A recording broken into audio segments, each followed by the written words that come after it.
You tune in to Real Talk with Tamara, where conversations are real, voices are heard, and the real stars here.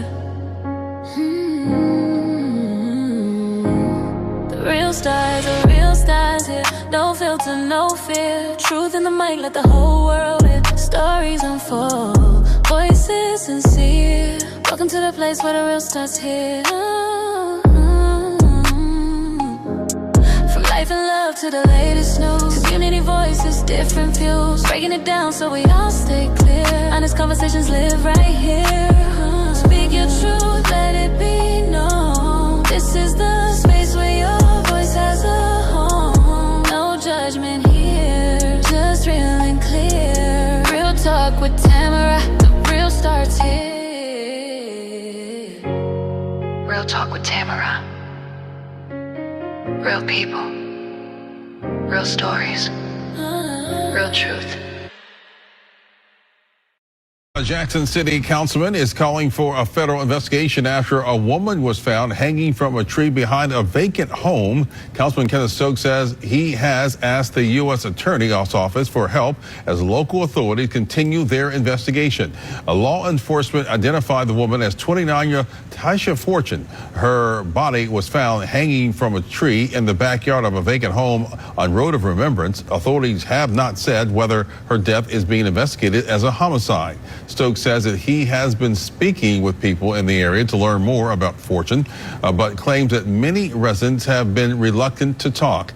He also says that he plans to meet with Jackson's fire chief after learning the fire department used a ladder truck to remove Fortune's body from the tree. I'm concerned about a hanging that took place in Jackson, Mississippi. Hanging is an activity, a crime, that should never be an issue of being accepted by the public. Hanging must never be an acceptable behavior. Whether you're talking about someone white, hanging somebody black, hanging somebody white, or somebody black hanging somebody black. It's wrong. It's bad. We sent a letter to the U.S. Attorney's Office asking for help to make sure we catch and convict the person or persons involved with hanging a young lady in Jackson, Mississippi off of Road of Remembrance. The Jackson Police Department has not released a cause or manner of death and says that the investigation into Fortune's death remains ongoing. Tasia Fortune was a 29-year-old woman connected to both Mississippi and Bowling Green, Kentucky. Although the public currently knows far more about the circumstances of her death than about her personal life, accounts from her family describe her as a strong-minded, big-hearted, vibrant young woman whose sudden death has devastated them. Her family has been left not only grieving her death, but also waiting for answers about exactly what happened to Tasia Fortune. Tasia was apparently living or spending time in Jackson, Mississippi, while maintaining close family connections in Kentucky. Her sister, Latoni Fortune, told Mississippi Today that she had last seen Tasia in July. When Tasia returned to Kentucky to visit her family, the family apparently traveled between Kentucky and Jackson to see one another, making her death especially painful because her loved ones had currently been in contact with her. The circumstances surrounding Tasia's death began to emerge on Monday, August 3rd, 2026. Jackson police responded to the 500 block of Road of Remembrance in West Jackson after a woman's body was discovered behind a vacant home. Police initially described the victim only as an unidentified black female. The body was later identified as Tasia Fortune by the Hinds County Coroner's Office. According to reports, Tasia's body was found hanging from a tree. Authorities believe her body may have been at the location for approximately about 3 or 4 days before it was initially discovered. The exact circumstances that brought her to that location and what happened before her death have not been publicly established. Although details have not been established, the details has become one of the most disturbing parts of the case. The location has a vacant property in a predominantly black neighborhood in West Jackson. The discovery of a black woman hanging from a tree in Mississippi immediately brought painful historical associations to the minds of many people. Mississippi has long and brutal history of racial violence and lynching, so the circumstances naturally generated concern and demands for a thorough investigation. However, the historical significance of the scene does not itself establish that Tasia was lynched or murdered. Now, that distinction is extremely important. As of the latest reporting available, Jackson Police has not announced that Tasia's death was a homicide. They also have not announced that it was a suicide. Police have described the case as an active and ongoing investigation, with crime scene investigators attempting to determine what happened. I must add, reporters have tried to get a police report as it relates to this scene, an affidavit. The Jackson Police Department is not releasing anything as it relates to what happened. The Hinds County Coroner's Office transported Tasia's body to the Mississippi State Medical Examiner's Office, where an autopsy is being conducted to determine the cause of the manner of her death. The medical examiner's finding could become a critical piece of evidence in answering the family's question. Now, I must add, people are in an outrage about that. They don't trust this medical examiner because this is the exact same medical examiner's office that Nolan Wells went to. Now, let me say this. There is an important difference between the cause of death and manner of death. The cause addresses what physically caused the death, while the manner generally addresses whether the death was classified as natural, accidental, suicide, homicide, or undetermined. In a cause with unanswered questions, investigators may need information from the autopsy, toxicology, crime scene evidence, witness statements, surveillance footage, phone calls, and other evidence before reaching a conclusion. Tasia's family has made it clear that they want answers and they do not believe that she would ever commit a suicide. Now, there is a GoFundMe for Tasia, and her family has raised upward of about $60,000. But in my research, I also found a page of a young lady from out of Jackson, Mississippi, that is asking for support and healing for Tasia's son, TJ. It reads, "We are reaching out with heavy hearts to ask for your support for our beloved TJ, son of Tasia Fortune, who recently passed away. TJ's journey has faced steep hurdles from the very beginning. Born drug exposed due to his biological mother's severe struggle. He has overcome immense challenges throughout his life, wanting to give him the safety, love, and stability he deserves. His older sister stepped up and officially adopted him last year. Tragically, last Monday, his biological mother passed away, Tasia Fortune. Despite carrying a level of grief, trauma, and complex loss that no young person could ever have to bear, TJ remains resilient, strong, and full of potential. Today, his older siblings are standing together as a unit to share full care and financial responsibility for his upbringing. We are determined to surround him with a solid foundation he needs, but building a stable future during such a sudden emotional transition requires extra support.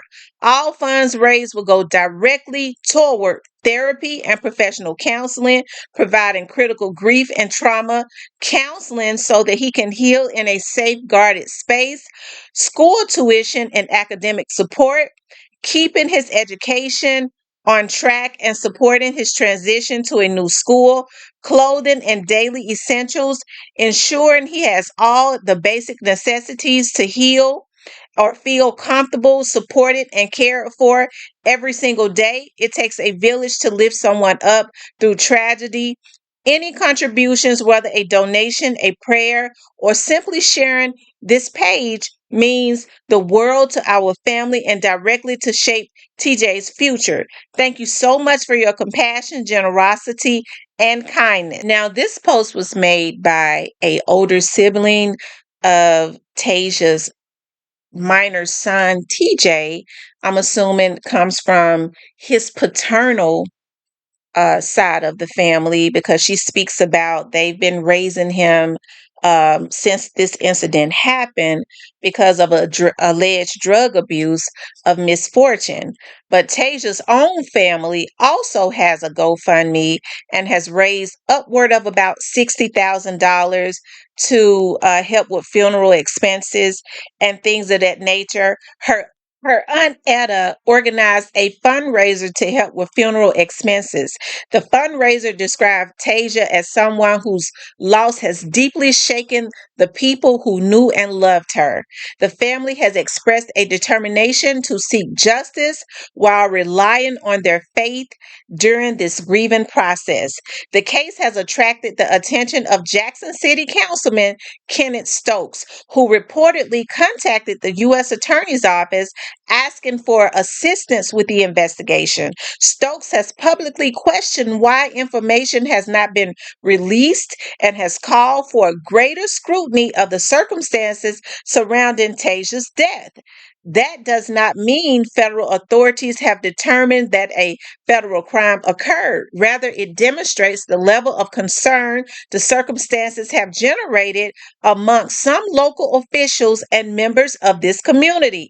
Social media has understandably amplified the story. Some people have suggested that Tasia was murdered or lynched, while others have suggested suicide. Neither conclusion has officially established or been established at this point. Online discussions contain speculations that goes considerably beyond the verified facts. It is important not to turn speculation into fact, particularly when a grieving family is waiting for official determination. What is known is already heartbreaking, and a 29-year-old woman was found unalived in an extremely disturbing setting. Her body has apparently remained undiscovered for several days, and her family is now demanding answers. There is also bigger historical reasons the case has resonated so strongly. For generations, the image of a Black person hanging from a tree in the American South has carried the horrific legacy of racial terror and lynching. In Mississippi, the history is particularly painful. Lynchings were once used as instruments of racial intimidation, and Black communities have never forgotten that history. Consequently, when a modern death occurs under circumstances resembling that history, people understandably ask whether the past could somehow be repeating itself. Justice requires more than assumptions. Tasia deserves an investigation based on evidence. If she was murdered, the person or people responsible should be identified and prosecuted. If investigators determine that she died by suicide, the family deserves to know the evidence supporting that conclusion. If the evidence cannot establish the manner of death, authorities should be transparent about that as well. At this moment, the most responsible description of Tasia Fortune's case is therefore an unresolved death investigation. Tasia's story should not be reduced to the circumstances in which her body was discovered. She was a daughter, she was a mother, she was a sister, a relative, and a loved one. Her family knew her as a person, not as a headline. The fundraiser established in her memory describes her as a vibrant and big-hearted person, emphasizing the life she lived rather than simply the tragic way that she died. The next major development will likely come from the medical examiner's investigation. Evidence from the autopsy, toxicology, and crime scene investigation may help answer the central questions. How did Tasia die? Who was responsible, if anyone? Why was she at that location? How long has she been there? And is there evidence indicating suicide, homicide, or an accident, or another manner of death? Although my opinions are it is highly suspicious, until those questions are answered, it is important to remember that Tasia Fortune's death has not officially been ruled a murder or a suicide. What can be said with certainty is that a 29-year-old woman's life ended tragically in Jackson, Mississippi, and her family is now asking for something very basic: the truth about what happened to Tasia. And that is ultimately what the investigation must provide. Not rumors, not social media theories, and not premature conclusions, but evidence, transparency, and answers for Tasia Fortune and the people that truly loved her. The news media is saying the people that lived in that area where she was found at is very mum. Nobody wants to talk. Nobody wants to give a statement. They're very quiet about what happened. Nobody wants to get involved. One thing for certain, there is never a perfect crime. Somebody knows what happened. Somebody has answers about what happened to Tasia Fortune. If anybody knows what happened to Tasia Fortune, please reach out to the Jackson Police Department or the FBI. Help to give Tasia's family answers. And if this was a homicide, help Tasia to get justice. I want to thank you all for tuning in to Real Talk with Tamara. Until next time, God bless us all. You're tuned in to Real Talk with Tamara, where conversations are real, voices are heard, and the real starts here.